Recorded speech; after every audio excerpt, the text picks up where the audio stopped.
Hi, this is Michael Graves, and you're listening to WithoutYourHead.com. All right, welcome to the station of decapitation without your head. I am Nasty Neil. And this is Annabelle Lecter. And we are joined by a member of the Casket Creatures. They are the artist of the month here at Without Your Head. We have Ryan Cadaver on the line. How's it going, guys? It's going excellent. How's everything with you? Just kicking back, having a couple beers, keeping it spooky. Mm-hmm. Sounds good. Doing what I do. What is the beer of choice for Mr. Cadaver?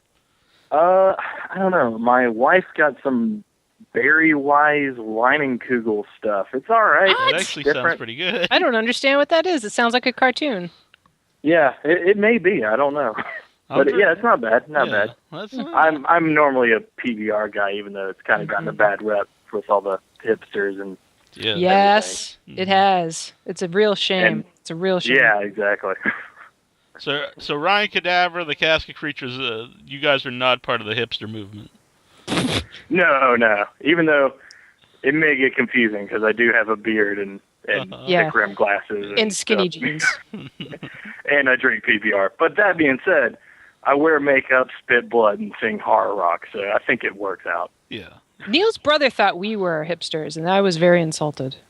I don't know where that... Well, he's kind of out of touch. Yeah. A little bit. He looks like straight out of a freaking Grateful Dead hippie bus. Yeah. Bandwagon. Yeah, I think it's no so offense, hard to Troy, really but define. your hair's a little long and you're a little much. But yeah, I think it's hard to define what a hipster is, I guess, but No. you know it when you see it. And you know you do not Lame. want to be one. Yes. So where did the name Casket Creatures come from? Me and my friend Jamie founded the band, and he's not with the band anymore, but he was one of the original founders, and we just kind of came up with it. We threw around a lot of different names. Originally, we were actually going to go with Kandarian, like an Evil Dead reference, but we ended up just turning that into a song and kind of did a little Evil Dead themed song. But Casket Creatures, is just, we're like, yeah, that's got a cool ring to it. And, we started out like we were going to spell it with K's, and they were just like, nah, fuck that. It's just Casket Creatures. Yeah. Because then, you're right. If you get another K in there, it's bad news. Exactly.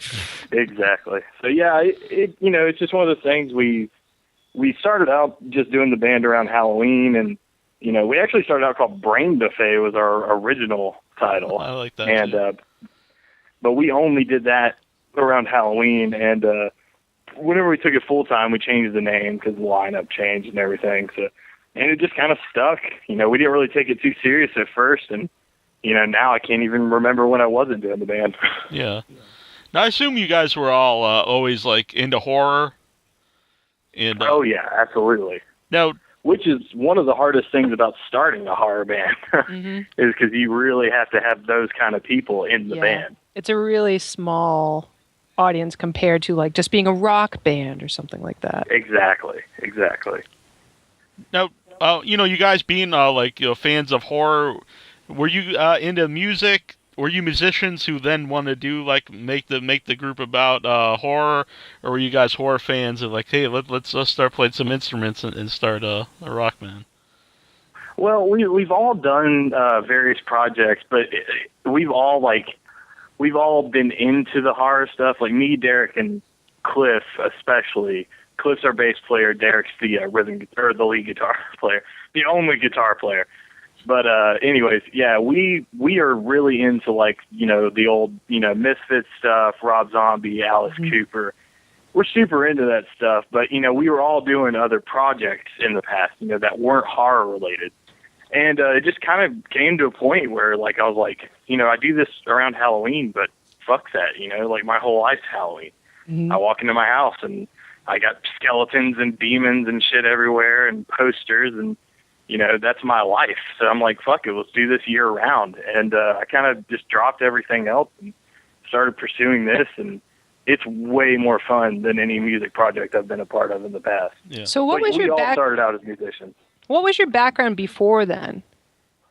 A lot of metal bands before that, like Viking metal and fantasy metal and just all that stuff. Derek was actually, he played with a guy, Stacy Grimm. He was on a tour with him. He was one of the guitarists for Wednesday 13. So he had a little bit of, experience with the horror rock scene. How do you feel about the Christopher Lee video? What is it? How do you feel about that Christopher Lee metal video? Oh, that shit's badass. Are you talking about the Charlemagne stuff? Yeah. Yes! Yeah, that shit's badass. I love that dude. He's that incredible. guy kicks ass. He could do my anything. Grandpa. Right? Yeah. That would be amazing. Mm-hmm. They said you did Viking metal, and so did you always kind of like the theatrics of being in a band? Oh yeah. I've always been into bands like King Diamond and Alice Cooper and Iron Maiden, and yeah, as a frontman, theatrics are my thing. Like that's just what I've always been into.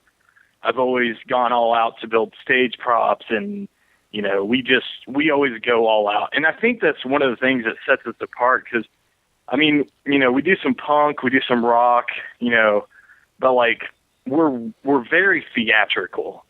And I noticed most of the horror bands recently, like they've taken the makeup off, they stripped down their sound, and they're trying to make it more of I don't want to say mainstream, but a lot of them are just taking it in a different direction. Yeah. And we're just up in the game. We're just going more ridiculous. Yeah. Sounds like a not fun direction. Because that's a big thing with the show. It's not just about the music. People want to have a good time. And I don't know how you could be into horror, which is such a highly visual, intense genre, and then just tone it down. That kind of blows my mind. Like, if that's why you got into it to begin with, why would you ever, ever, ever part from that? Yeah, and a lot of bands have been doing it. And we're one of the few that I know of that still goes all out as far as the horror rock scene that really, goes all out with the stage show. Me and Derek spent all weekend building these like boxes that, we can stand up on stage, and they got bones attached to them and nailed to them and skulls, and they look like something out of Hellraiser, basically. Nice. And pentagrams. We're also, by the way, we're like one of the most evil horror rock bands around. Like it's just as far as our stage show. And we've been yelled at and asked to leave places, and what is the most offensive thing that you've been kicked out for? So we played an acoustic show, which was the only one like we ever did. But we got offered to play this guy. This is a friend of ours, and he was having a birthday thing, and some people wanted to surprise him, and he was going to be at his favorite bar, but the bar would not allow like us to play their electric. They were like, "No, we've heard of those guys. They're not coming." And they're like, "Well, they'll tone it." Yeah, and they're like, "Well, they'll tone it down, But we got there and we played it acoustic, but I didn't change any of my fucking lyrics. I was like, we're sitting there. It's basically a family restaurant. It's a bar, but it's like bar with quotation marks. Yeah, it's like at a dining area / the bar area. Yeah, exactly. So we're playing there, and I'm like, all right, this next song's about having sex with dead women. And everyone just flips out, and the manager was like, leave now. But that, in a way, that's great because you get a reputation, and people are going to want to come see you because you are willing to do that. Yeah, and we told them up front, we're not going to change our sound. Yeah. Does that ever become a problem with any other bands that you play with? Do they ever, when you're bringing all the props and whatnot? Not particularly. If we're playing like we opened up for the Misfits earlier this year. And we didn't bring all of our stage stuff for that show, because we knew it would just be like, get up there and play, and then get the fuck off the stage so the Misfits can come on. And that's what we did. There's exceptions like that, but most of the time we like to bring our full stage show and really go all out. Yeah. So you opened for the Misfits. Usually not a problem. That's pretty incredible that you were able to open for the Misfits. How did that come about? Well, we have a venue here called the Masquerade, and we're very fortunate to have a really good relationship with these guys. And they know we're one of the few horror bands around. And the Misfits got booked, and we shot them a message, and we're like, "Please, we will do anything, get us on the show." And they pulled some strings and managed to get us on it, and it was really, really cool. And the guys were super, super nice and supportive and actually listened to us, which shocked me. Yeah. And, you know, gave us a critique, and were super, super cool. So what did you get out of from... So you got a critique. What did you learn from that? Was this like your moment of wisdom, like your Obi-Wan Kenobi comes along and gives you this divine advice? Yeah, Jerry Only was talking to us. He just seemed like the cool-ass, like cool uncle, you know? Mm-hmm. And, you know, first off, he told us Merry Christmas, which was awesome because it was in December. Mm-hmm. And he was like, Merry Christmas, guys. He was like, I really enjoyed your stage show. And he told us that he could tell we were a fun band that really enjoyed being on stage. And, I mean, that was just, you know, it was, you know, we talked to him for maybe 5 or 10 minutes, but it was really, really cool that he actually took the time to talk to us. How did the audience react? Because that can be bad sometimes for an opening act for, you know, a big established act. Yeah. Well, luckily with that crowd, like, from the moment we started, like, it could have gone very wrong, but, like, with the ferocity and energy we brought to it, well, one of the things we realized is if we put on an intense show, like, we could fuck up over and over again, but if we're just, like, intense and enjoying ourselves, the crowd always ends up getting into it, even if they're not into the first couple songs. Like, we've opened up for, like, some weird, like, industrial stuff, and just stuff that doesn't fit at all. Like Static X we opened up for. Oh, wow. And, yeah, and it was, like, completely not our crowd. Yeah. But, you know, I've been to a Static like X show. It's very scary. Yeah, and after, like, 2 songs, people were, like, starting to nod their head, and then by the end, you got people moshing. And so, I mean, it's really just about, like, if you're having fun on stage, the crowd's going to have fun. If you're half-assing it, everyone can tell. Yeah. It's all about and energy. we've had bad nights. Because that's one of the reasons people want to go to a show, is because the energy is different than just sitting at home and listening to an MP3. Exactly. I also saw on your guys' Facebook page that you had a quote from Michael Graves. Oh, yeah. Yeah, we played with Michael Graves. This place, Marietta, called the 120 Tavern, about a year and a half ago, I think. And, yeah, they were super, super cool guys. We played right before them, and, yeah, like, afterwards, like, he took pictures with all of us and talked to us, and the funniest thing he said was, he was just like, man, you guys are spooky. And I was like, yes, that's awesome. That's going on our Facebook page. Fuck yes. Yeah. Who writes the lyrics? As far as, like, the majority, like 90% of it, it's all me. Mm-hmm. Is there any? I mean, there is other input from the band, you know, depending on. I mean, I'm open to, like, anybody bring in any ideas, and usually we'll sit down and hammer stuff out. So you're not the lead singer, Dick? No, absolutely not. No. You know what I'm complete. There's a reputation in my mind. Singers. Oh yeah, I know. In my mind, a good idea is a good idea. So if somebody's like, hey, like, I have this good idea, you know, we should write a song about Lizzie Borden. I'd be like, fuck yes, let's do that. Let's start it right now. You know, stuff like that. Yeah, I was going to bring that up because we're from Massachusetts, and Lizzie Borden, so it's big around here. I particularly like that song, the Lizzie song. Oh, yeah. Lizzie song's, like, one of our crowd favorites. Mm-hmm. We enjoy that. And we got our own little, you know, like, stories up in this area and ghost legends and stuff, and that actually fuels a lot of our writing, too, is our local stuff. Mm-hmm. Do you have any particular track that, like, you're most proud of? I'd say She Screams, like the title track off the new album. Mm-hmm. It's a little slower, and we don't really play it live because, like we were talking about earlier, the ferocity and the, you know, the intensity, you know, whenever we play that song, some of that kind of goes away. Yeah. But as far as the song and on that album, I think it's one of the best things I've ever been a part of. It's about an exorcism gone wrong, basically. And yeah, it's dark, it's fucked up, and it's pretty impactful. I like it a lot. Yeah. Do you feel like that is, even though you know it's changed the tone, do you feel like that's something you'd want to get more into, that feel of music? Yeah. Absolutely. Yeah, we I know he was talking about Lizzie's song, and if you hear that and then you hear She Screams, mm-hmm. you could almost be like, that's a totally different band. But that being said, you know, we we like to challenge ourselves and do different stuff. And, you know, we got some songs that we're just like, whoa, I don't know if that fits. And we're just like, you know what, fuck it, throw it on the album. Yeah. One of them was Zombie Werewolves from Outer Space, which I don't know if you've heard that one. Yeah. Mm-hmm. But that one started out as a joke. Like, it was completely a joke. And we were sitting around drunk, and our bass player came up with a little diddle, and we were like, Zombie Werewolves from Outer Space, and just fucking laughing our asses off. And then we're just like, fuck it, make it into a song. Why not? Yeah. Like, you know, we're like, you know, what's it going to hurt? We're, you know, we're not like some huge band, you know, it's one of those things where, you know, if we like it, I'm happy with it. Yeah. And that's the thing, like you'd mentioned, if people are all about the energy, if you guys had a lot of fun making that song and they like you, yeah, the chances are pretty good they're going to like the song. Exactly. And that's actually become our new closer. We play that at every show now because the crowds always ends up singing along. We've actually extended the whole middle of it just to have the crowd sing. Oh, wow. So, that one kind of went like in a different direction than we were thinking, because we were like, people are going to hear this and be like, this is dumb, and skip it. But it ended up working out. So. Yeah.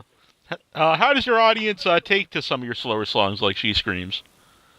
I mean, the only times we really play the slower songs are when somebody people requests like perhaps someone that would like message you or that downloaded the album. Oh, okay, yeah. I mean, like, so far, all the feedback on that song in particular, She Screams, which is just about the only slow song we have. But, yeah, like, we've gotten really good feedback on it. And like I said, the only time we really play it is when somebody requests it. So, whenever that happens, you know, we always end up playing it. And it always goes over great live. It's just, you know, something about, we have a song called Get Killed, Motherfucker, and Bats, Blood, and Bitches, and it's just all like high energy stuff. But that's one that we really save for the more like intimate shows. Mm-hmm. But the feedback's been strong on it. We haven't heard anybody say it sucks, so that's good. You said you mentioned open for the Misfits, but so what are some of the venues that you played that for you is like were special?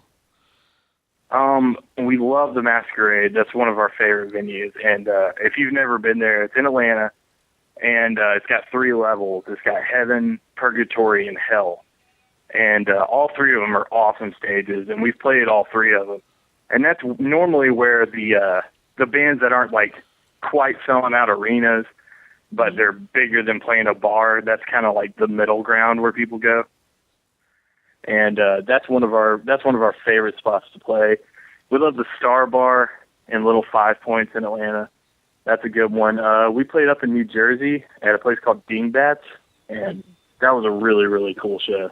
What is we had it a lot of fun. These places for you? Why is it specifically? Yeah, it's just the audience, the crowd that gets into it. Well, it's not just the audience. I mean, like there's also a place called the Rock Shop in North Carolina. And I mean, we show up there and they're just like so like cool to us, and they're just like accommodating, because we're, potentially going to bring them business, but some bars will just treat you like shit. Like the moment you walk in the door, if they don't know you, they're going to, you might have to wait, 2 hours after they told you to be there for them to open the door. Yeah. Shit like that ends up happening a lot. Yeah. But, yeah, I mean, if you got good people, even if it's a small place with like a crappy sound system, if you got cool people there, like you're going to end up having a good time. Yeah. If you go there and the people are rude and they're complete dicks to you, like you're not going to, you most likely not even going to put on a good show because you just don't give a fuck. And you won't come back. Yeah. And we've played out of state and, pretty much played in front of bartenders, and it sucks. But, it happens. It's part of being in a band, yeah. Oh, where's the best place for people to get your new album? Right now, we're working on our web store right now, but iTunes, you can get it very easily. If you contact us through Facebook, we can definitely ship you a copy. CD Baby, I think CD Baby has some more physical copies left, and they also have digital copies. And then you can also go to Amazon, and if you want to stream it and just see if you like it, you can go to Spotify. No, you said you played in New Jersey. Where's like the furthest the band's brought you? I think is like furthest like travel wise. Yeah, definitely New Jersey. Yeah, that was. I mean, because that was like it was for a Ghouls Night Out festival, which is a horror rock festival, And yeah, we got called by them, and it was like, you know, come on down here and play. We want you guys on the festival. And it was a really cool night because it was, I don't know, do you know Blitzkid? I don't know. They're a hard rock band. Well, it was their, like, last show ever in America. Like, they were breaking up after it. And they're a big inspiration to us. So we got to drive to New Jersey. And, I mean, it was pretty much there and back. Like, we had one stop in North Carolina, and that was it. Yeah. But, I mean, you know, it was one of those things where it was, like, important to us. You know, we barely made it there and back and, like, you know, had enough money for food, but it didn't even matter. Yeah. We were just like, this is awesome. We're hitting the road. Mm-hmm. This is what we want to do. How often do you tend to travel? Well, right now it's like once every couple months we'll go somewhere, like, out of our area. As far as, like, you know, we all have, you know, normal people jobs and shit, so we can't just hit the road and go for, like, months at a time as much as we want to. And we're hoping to get to that point. That's the goal. The goal is to get to the point where we can just be like, fuck it, let's hit the road for 6 months and then come back, you know? Yeah. But right now it's more like, hey, you know, let's go for a week, or let's go for, like, a long weekend. And we'll do that, you know, play, you know, North Carolina, Florida, Alabama, kind of the, you know, the regional area. So is there any place that you really, not necessarily a big giant place, but is there somewhere in particular you'd love to play? Yeah, I'd love to play the Whiskey in California, which I know some bands who played there, and they just, I'm so jealous. What is it about also, that particular place? It's just got a lot of history, and, you know, it's just been around for a long time, and it's just one of those places you always hear about and never really get to go. Also, that being said, one of the places we really want to go is Germany, because Germany, the horror punk scene is fucking huge.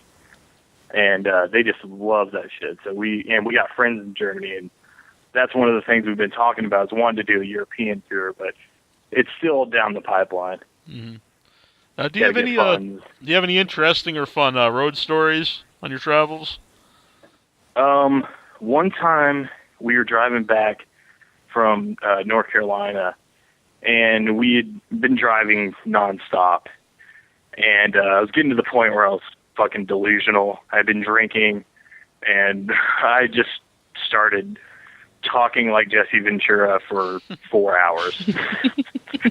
And, like, everyone was like, shut the fuck up. And I couldn't stop. Just talking about conspiracies and lizard people. I was an professional wrestler, Jesse Ventura, or No, it was the conspiracy theory. Yeah, that was pretty good. Also, we played Albany, and it was a great time. We had a blast. But, like, that place it's a small town in Georgia. They don't ever get any bands really coming through there. So, like, when a band comes through, the whole town shows up. And so we played there. People. I'm sorry, what? So it was like, what, 30 people? Yeah, exactly. Yeah, I think there's 50, but still, yeah, exactly. So it's a little small town, but, I mean, we went to that place and just got, like, demolished. Everybody bought us drinks, and it just turned into just a complete clusterfuck of a night. And, yeah, we're going back there next week. I can't fucking wait. It's so awesome. Yeah. It's funny you brought up conspiracy theories, because earlier today I drove by with my brother, the Masonic Lodge in town. So, what is that? The Masonic Lodge. We have a Masonic Lodge in town where the Masons hang out. Oh, okay. I got you. Society going on there. Yeah. I was wondering how they're a secret society when it says Masonic Lodge right on big. Yeah, that's not very secret at all. No, it's not. It's not. Is there any particular conspiracy that you are into? Yeah, so we're in an area outside of Atlanta, and I'm near an area called Lawrenceville. It's a city of Lawrenceville. And there, I was watching this Jesse Ventura thing, actually, and they were talking about the humanzees that they make in Lawrenceville. What? And I'm completely fascinated by it. Yeah, because there's just, it's what it is it's just like one of those like test facilities where they happen to experiment on primates and shit. But you know how Jesse is. Mm-hmm. It's like the modern day island of Dr. Moreau. Yeah, he just took it to like the whole next level. He was like, they're crossbreeding humans and chimpanzees. On purpose to make them for military purposes, and then they're going to take over the country, and we're all going to be slaves. Exactly. And yeah, actually, me and my buddy Derek, who's also in the band, the guitarist, we're like super into Bigfoot and Yetis and all that cryptozoology shit. We're actually talking about starting our own show, like our own podcast. Nice. Should be pretty cool. I think we're going to call it Creature Cast, and be a little bit about the band, but mainly us like bumbling around in the woods looking for Bigfoot. Neil knows of a show like that. Yeah. What is the name of the show? God, what is it? Finding Bigfoot? No, or is it Mountain Monsters? Yes, Mountain Monsters with like the hillbillies, and they're out there, yeah. That shit's badass. I think it sounds great. I haven't seen it yet. Neil was describing it. I thought it sounds cool. There's this cool. one where they were looking for like the werewolf of like something county, and they're like, there it is, and they go up there and like, oh, this is the Howling Rock of the werewolf, and they find all the evidence. It's awesome. They're just talking and like a Howling Rock. The minute they see a bush move or something, they start firing their weapons. It's awesome. That sounds incredible. Yeah, it's fucking great. There's just like a tree that was fallen, and they're like, oh, the werewolf clearly put this up here as a trap to kill us all. Yeah, because that's how that works. Exactly, that's how werewolves do it. They set up traps. You know how werewolves do. So it sounds like you were mentioning that you pulled a lot of the beginnings and the lyrics to your words from local lore. So what's some good local stuff that you've got you could share? Yeah, one of the main ones, like our first couple albums, like most of the songs were kind of like ghost related and paranormal related. And we have a song called Agnes, which is a fan favorite. You know, it was one of our first songs we wrote, and it's basically about this girl that went to this college down the road from us, like right down the road from us, and they swear they see her ghost all over the place. She basically fell in love with the professor there, and she ended up hanging herself off the high dive at the school pool. Mm-hmm. And supposedly her ghost is all over the place. I've been over there like a million times. I haven't seen her. But this really did happen. It wasn't just a rumor. This chick really No, it really did happen. Look it up. Agnes. That's rough. Yeah, Agnes in Gainesville, Georgia. I'm checking it out. And, we got a song called Agnes. It's actually on our first two albums, because the first album we recorded, the sound quality just wasn't great. So we went back and recorded that song just because that song was so important to us. We're just like, we should give that another shot, because the first album, it's just, we didn't know what we were doing, basically. So, 2 albums later, now we know what the fuck we're doing. Yeah. But, so the top link says the ghostess with the mostest. Oh, is that Agnes? Apparently. That sounds good to me. Yeah, that sounds about right. It's, Ghostess with the mostest. Yeah, actually, Agnes is one of the tracks we've been playing on the show. Awesome. Yeah. Hopefully it's the re-recorded one. Yeah, it is, because that's the one I it's all the ones that you'd sent. So because the first one is just, the quality's just not quite there. Mm-hmm. So, and that's just one of the things, we had to learn the hard way. We put a lot of time and money into the first album and didn't really know what we were looking for, and we've just been refining that. And I really feel like the new album, She Screams, is just the perfect representation of who the Casket Creatures are. Mm-hmm. And we're working on our next full length, which is going to be, it's going to be like 25 tracks, because everyone's berating us. They're just like, why only 6 tracks on the new album? It's like, it's an EP. That's how it's supposed to be. Yeah. But we wanted to go ahead and push out this EP because we were sitting on these songs and we're just like, we need to release this, because this shows who we are. This shows what the band can do. And we really hadn't been able to capture that before that. And we're going to do the next album the exact same way we did this EP as far as recording-wise.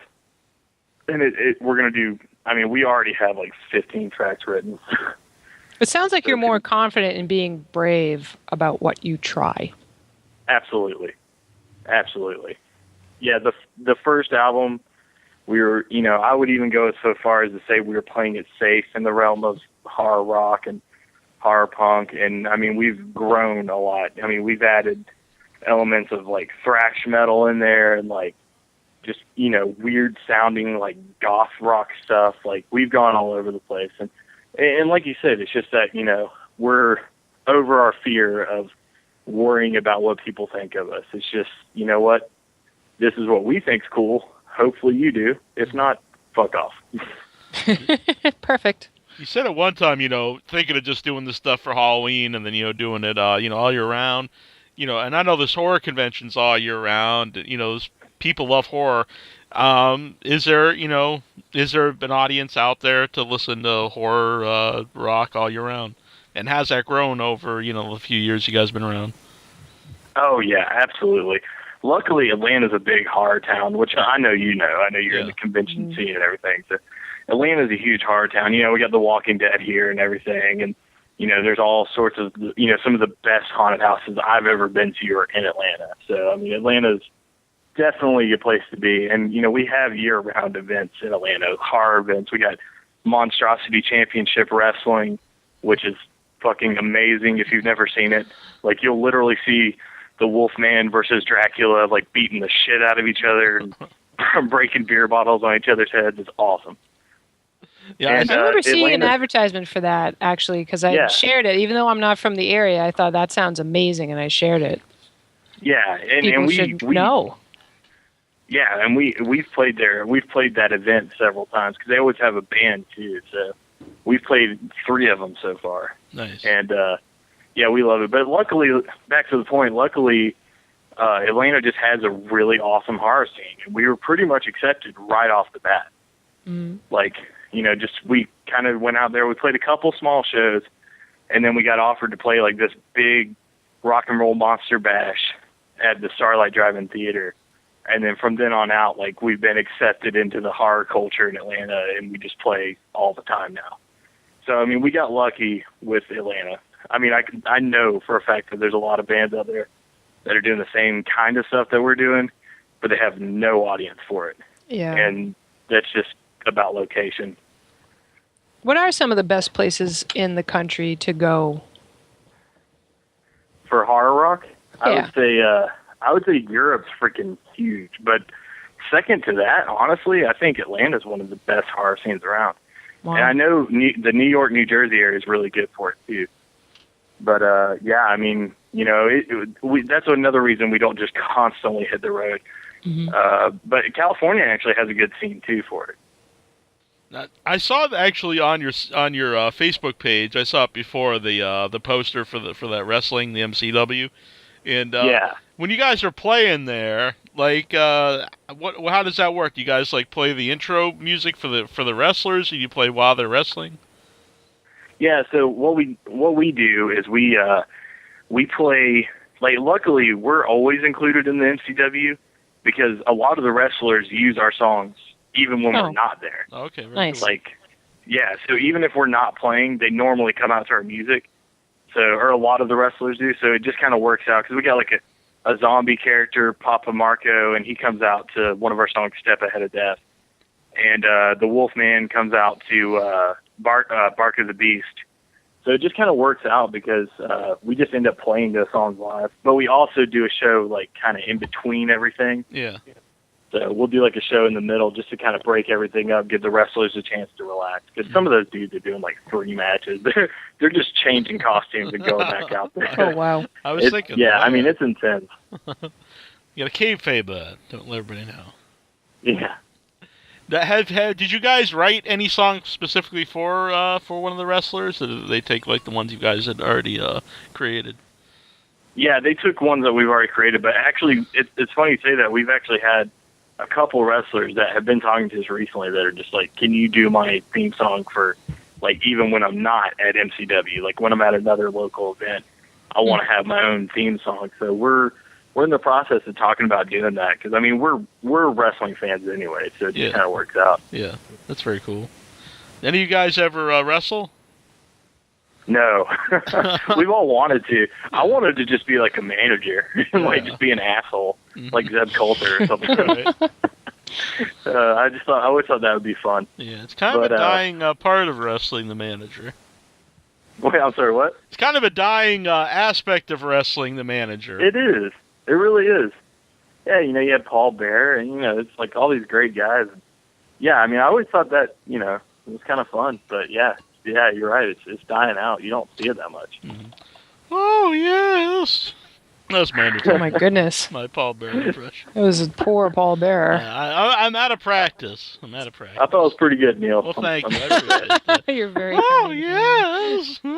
That sounds. Oh Yes, I do have a theory. To do a really proper like Paul Bear impression, there's part of when he's talking, he kind of sounds like orgasmic. There's kind of Goodness, I'm not even gonna try my Paul Bear right now. I could destroy your Paul Bear. Oh yes. Yeah, it is a little orgasmic. That's a good point. I think we should have a Paul Bear off. Yeah, that in itself I've got to get gross. into I've got to I think get we back should into know practice right now. It's happening. All right. Fuck. All right. All right. Who's starting? Who's first? I'll go first. Yeah. Awesome. Oh yes, my Undertaker. Oh yes, indeed. That was pretty good. All right. The fact that you took it past the oh yes just made it even better. When the first time I had interviewed Paul Bear, I had him on the show, and this was one of the first interviews, so I didn't know what to expect from people on the show. And at the last thing, I was like, I got one more question, and he goes, "You're gonna ask me if I sucked a dick, ain't you?" He's like, "You suck one dick and it makes you a queer." Oh my god, that's hysterical. And so for years that's cool. You got to interview him though. Yeah, he was very cool. Yeah, he was actually one of the first people ever agreed to come on the show. Oh really? Yeah, wow, that's awesome. Yeah, it is very awesome. Paul Bear. All right, anyone else have a Paul Bear impression? Oh yeah. Yeah, that was weak. I don't know. That was good. Guys, definitely are getting the orgasmic part down. Okay, I got the orgasmic part. Now I got to work on the Paul Bear part. That was a little too orgasmic. That would be my self-critique. There was because we had Paul Bear a few times. I really consider him like a friend of the show, and we were giving away wrestling masks, Rey Mysterio masks, as a contest. And this girl called in, and she's like, "I want to be entered." And Paul Bear's like, "I'll enter you, little girl." And I was like, "Oh my god!" And he's like, "I was like, how old are you?" And she's like, 12. Oh. And right away, Paul, 65. And right away, Paul Bear, he's like, "Oh, I'm not Jerry Lawler." And I was like, "Oh, this is awesome." Damn. Yeah. That's pretty good. Let's hear yours. Well, do you have a Paul Bear impression, Annabelle? Yeah, we haven't heard it yet. I'm going to take my Undertaker, and we're going to find you and destroy you. How's that? That was good. Better than your orgasms. No, I don't know. It was more of it was fun. It was fun. Yeah, it was totally fun. Yeah. We'll have to let people judge. We'll let the crowd decide. Sounds good. Well, I have one more question for you, Ryan. No, I'm just kidding. Fantastic. Have you ever... No, we're not going to go that road. I welcome questions after that whole segment. No, I'm just kidding. That's gonna be a new skit on the show. We're just gonna ask everyone to do a Paul Bear impression. That's it. Fuck yeah, that's awesome. I'm glad to be a part of it. So Reggie, you started it. Yes. Made it. Yeah, I felt like a founder. Yeah, exactly. We should call back Doug Bradley right now. Doug Bradley, can you do a Paul Bear impression? And he hangs up. Yeah, he would. Yeah, probably. So, you said you are a horror movie fan. What are some of your favorite horror films? I'm really super obsessed with the Universal monsters movies. Nice. Mm-hmm. I'm a really big Creature from the Black Lagoon fan, and oddly enough, a really big Invisible Man fan. I like the Invisible Man quite a bit myself. Yeah. I think that I actually think Invisible Man is the most underrated of all the Universal. Oh fuck yeah! I completely agree. Yeah, I mean that movie is truly terrifying for several different reasons, but I love that movie. Yeah, because my personal favorite is Bride of Frankenstein, but I think The Invisible Man is the most, because hardly anyone says that's their favorite. It's all Dracula or werewolf or mummy, but yeah. Yeah, Yeah, I mean, I'm a huge Universal Monsters fan. I'm also like, I've always just been like really into the paranormal side of stuff. Like, I like a lot of the James Wan stuff that he's doing right now. Mm-hmm. Like, well, I guess not doing anymore, but the Insidious stuff I liked a lot, which a lot of people hated. But I don't know. I relate to that stuff. I'm a fan of Insidious as well. Neil loves it. Awesome. Mm-hmm. I feel like I need to watch it again because I really didn't like it, but now I don't know. I should watch it again. I really like. I suggest watching the first two like back to back because it's really just a long movie. Is all it is. It pretty much is just like the shit that didn't make sense in the first one makes sense from the second one. So I think part of the problem is Neil and I used to watch videos where we live very far away, and so we just play them in YouTube simultaneously and chat on Facebook. It kind of takes away from the experience, I think. Yeah. Chatting on Facebook while you're watching a movie. I think it depends on the movie. If it's a silly kind of, like, I think it added when we watched like Bloodsucking Freaks. But sure. I think if it's a movie like you want to pay attention to, it could take away your.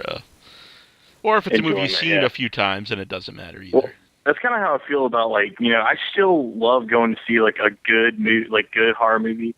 Or good any movie at the theater because like now when you're at home like you got shit beeping every 2 seconds and you get up and you pause it and it completely takes away from it. So yeah, I'm obsessed with going to see good movies at the theater. Yeah, I definitely agree with that. We have a couple local theaters that we see a lot of older movies. We just saw Jaws the other day, and it is so different because you can't. It's just you and the screen.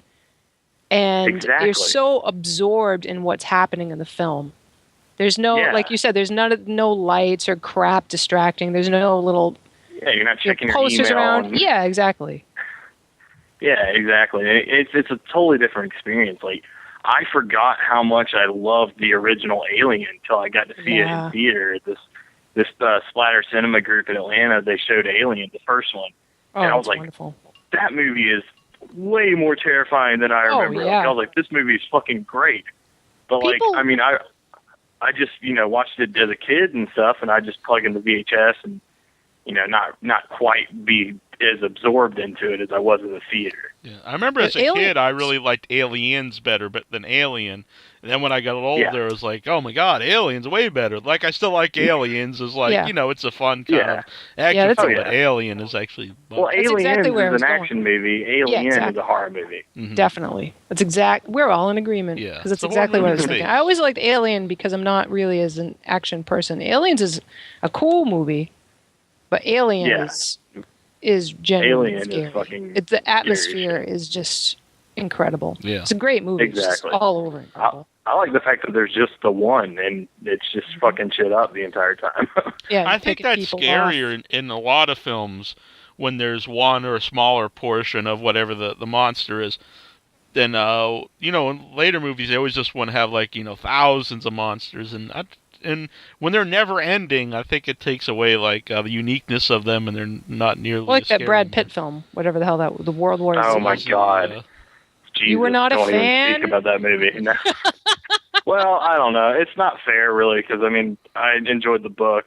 I did, too. A while back, and I was just like, damn it. Because, I don't know. I felt like World War Z would have been better as, like, a HBO miniseries or something. I just don't think it really could have been a movie. No, there's way too much in the book to condense it down into, like, a 90-minute or 2-hour film. Yeah, so, I guess, they didn't really have much of an option with the movie, but I'm not that big of a fan of the movie. No. How do you like modern horror in general? It has its ups and downs. I'll say that. There's some great stuff out there that's coming out, but there's also a lot of like crap, and I get tricked a lot. Like I'll be like, "Oh, that movie looks good," and then I'll go to the theater and just be like, "God damn it, fooled again." That happens all the time. Mm-hmm. Yeah, it's up and down. I guess really, independent's probably the way to go. Yeah. With most of the horror stuff. I know lots of like little independent horror filmmakers, and they make shit that's way better than most of the stuff you'll see in the theater. It's at least more creative, even if the effects aren't as good. Mm-hmm. Absolutely. Yeah, so the passion I don't know. It's different because it's, of course, everybody wants to make money, but you don't get into an independent movie probably think you're going to make much of a profit. So you really have to want to do it. Exactly. Yeah, it has to be something you're passionate about. Supposedly, we're going to be in a movie, independent film. It's being filmed in Kentucky called The Wicked One. I don't know if you've heard about it. Interesting. That's very cool. I think Ari Lehman's supposed to be in it. Oh, nice. Oh, no kidding. He's going to be up here. He just got delivered here for someone that we interviewed just recently for the last show. Mm-hmm. Cool. Yeah. Yeah, he's supposed to be in it. And I guess they're going to have a, like, I say supposedly because we've talked about it, and the guy said he's going to like get us out there and everything. So we're all on board for it. I haven't heard from him in like a month, so we'll see what happens. But I think we're supposed to shoot in October, and I think they're going to have like a scene that's a big festival, and we're going to be playing it. I'm sure lots of murder and rampage will ensue. Sounds like a good time. Yes. Yeah, it should be cool. Have you seen Ari play in person? No, I actually haven't. Like, I always miss him, and it sucks. Yeah, we were actually supposed to play with him at one of the Days of the Dead pre-parties that they did. That was probably the one that... Was that the one where you got screwed? Probably, because they didn't do it again this year. Yeah. But it ended up falling through. Something happened. I don't know what. I think that I heard people were booked at the same time. Yeah. And he got bumped. I think that's what it was. We were there for that one. Mm-hmm. That sucked. Yeah, that was really sad. I think the only because he was going to play a lot of the pre-parties, and for whatever reason, either they did play and I couldn't get there or whatever. But I did get to see him play in Los Angeles at the Viper Room, and it was a lot of fun. His act is a lot of fun to see live. Plus, it was just cool. Yeah, he seems like a cool guy. I've actually never actually gotten to meet him. I've talked to him a little on Facebook, but that's about it. Yeah, he is a very nice guy. He's very cool. Yeah. Nice. Absolutely. Before I forget, I might see him tomorrow. Yeah, that's true. Before I forget, The Creature from the Black Lagoon, and you said you like to see movies on the big screen. Have you ever seen the 3D version of it on the big screen? No, I didn't actually. One of my friends, Shane Morton, he actually does Silver Screen Spook Show. Mm-hmm. I don't know if you've heard of that in Atlanta, but he did a screening of it, and I had to fucking work, and it sucked. Oh man, I was so pissed. Yeah, but I heard it's completely awesome. Yeah, I got the Blu-ray, which is pretty badass. But yeah, I've never seen the 3D version either, but it's something I'd really like to see. Yeah, absolutely. That's the Blu-ray set that they released is freaking awesome, man. I don't know if you've checked that out. I haven't. I have the when they were putting out the DVD ones. The Legacies? The Legacy ones. Yeah, I have that one. Those are really cool. I like those a little better because they come with all the... But it was just cool because the Blu-ray, like, it's weird. I was watching Creature. I mean, it literally looks like it was filmed, like, last week. It's just, like, the quality's so good. I was like, this is awesome. Yeah. That's a movie I think everything still holds up in. Like, yeah, it's really absolutely. beautifully shot when the monster's swimming under the water, under her. It's like the reflection of her. It looks great. Oh, yeah. And I think that was a classic. I think a lot of that movie was like before its time because there's a lot of like stuff about the environment that I don't think a lot of people were really into at the time, but I think it's like more relevant now. Yeah, it's a good point actually. Yeah, it's a lot more relevant now than it was at the time. Yeah, that's pretty cool. Yeah, there's a really cool shot. Let's talk about Creature from Black Lagoon all night. But when one of the guys, he throws his cigarette in the water, and they like do an up close shot of the cigarette just float on the water. And I don't think people in the 50s really thought much of that scene. Like, why is there like a 3 or 4 second shot of just a cigarette laying in the water? But you watch that now, and it's like, it means a lot. It's like they're coming there, and they're messing up this guy's ecosystem, and that's why he doesn't want them there. It's Yeah, that's crazy too. Because like you said, at the time nobody really gave a shit. Everybody smoked. Everybody fucking did whatever. Mm-hmm. So, anything else there, Mr. Cadaver, you'd like to tell everybody out there? You got the Facebook page, facebook.com/the Casket Creatures. Got the Reverb Nation site. Yeah, Reverb Nation's good. You can look us up on YouTube. We have our music video up for Curse of the Mummy's Tomb. And we're also, which, that kind of goes back to the Universal Monsters thing. It's very Universal Monsters inspired. And we're also shooting a music video for Zombie Werewolves from Outer Space. Very cool. And hopefully that'll be coming out pretty soon too. And that's going to be like more of a grindhouse style. of music video. It should be pretty gory and ridiculous, so I'm looking forward to it. But yeah, I just want to thank you guys for having me on to talk about the band, and thanks for the support. Absolutely. Like, any chance we can get to promote our little horror rock band, is awesome. So I really appreciate it. It's fantastic. And thanks for supporting us all month. Yeah, well, it's been a pleasure. I mean, you're a good dude, and you have a great sound. You've got the passion. You've done some good venues. I don't see why you can't just keep going. And he watches our videos, so that puts him over in my book. Yep. Remember us in your fame. But yeah, it's always very cool because it's a win-win here. It's like we get to play some cool music on the show, and you guys get to be heard by maybe a potentially new audience that will like it and listen to it and go out and seek it. So it's very cool. Yeah, and actually, it's funny you say that. The likes on our page have been jumping up a lot this month out of nowhere, and we've only played one show. Out of Without Your Head. Yeah, exactly. That's what I was getting at. Very cool. Well, we appreciate you coming on. Well, thanks a lot, guys. Dude. This is Benny Chapman, the creature from the Black Lagoon. WithoutYourHead.com.